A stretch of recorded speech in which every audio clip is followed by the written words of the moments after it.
tao taloha andrandrainy na animbana ny fiainanao ankehitriny zay efa lasa andesa aoka tano za ilainy mba isisainanao tokoa rehefa katrikeny atao fotony lalandreny tsy maintsy nitiavany sona saombiady samy manomboka soatoava tara-pazafana tsy lavitra nao hoe saodiava fa jesosy kristy anetiavany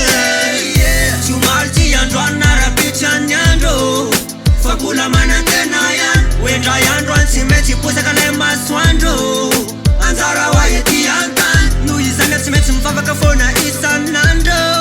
am'izay mba mahitany zany fahasambarana be lavitry ny tomany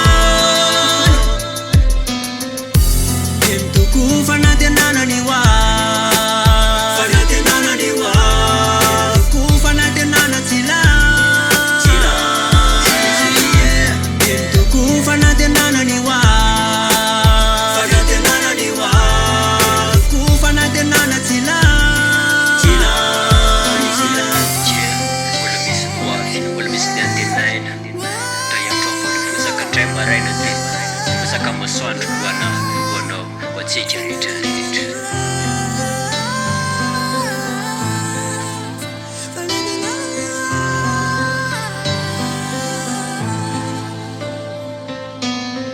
Ratsanany anao io tsy faizina